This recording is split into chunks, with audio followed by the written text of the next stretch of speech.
All right, let me tell you about the most chaotic sports story I've heard in a while. Imagine this.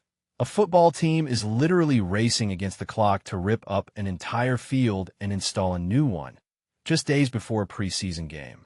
And this isn't some obscure minor league team. We're talking about the New England Patriots, one of the most iconic franchises in American sports. But here's the kicker. They're not even playing on grass anymore. They're on artificial turf, and now they've got to replace that too. Why? Because it failed some NFL-mandated test. And let me tell you, this whole situation is a masterclass in how sports infrastructure is both a science and a circus. Now, I get it. Artificial turf isn't exactly new. But what's wild is how fastidious the NFL has become about these things. The Patriots' first field was deemed non-compliant by some independent lab. But here's what bugs me. Why wasn't the old field good enough in the first place? They're using the same version they took out in January. Was it just sitting around collecting dust? Or was there some hidden flaw they only discovered now? It feels like a bureaucratic nightmare. And honestly, I think this highlights a bigger issue. Sports organizations are increasingly relying on these third-party tests. But who's actually holding the labs accountable? Are these standards even consistent across teams?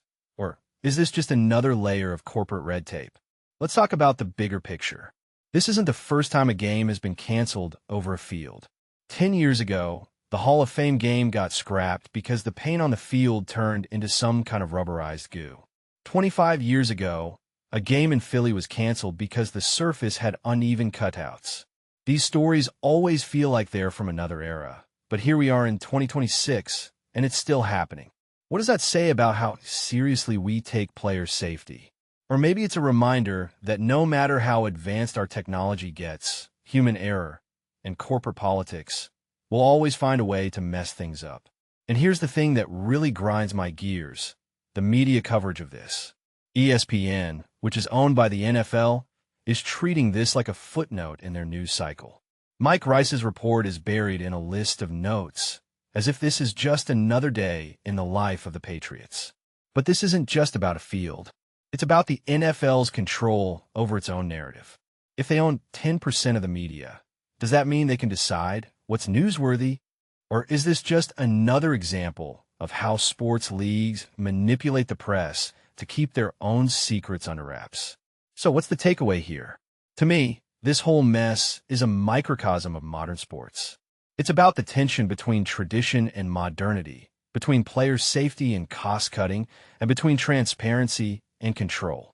And honestly, I think we're only going to see more of this. As stadiums get more high-tech, the stakes for getting everything right will only get higher. But if history has taught us anything, it's that perfection is rarely the first time around.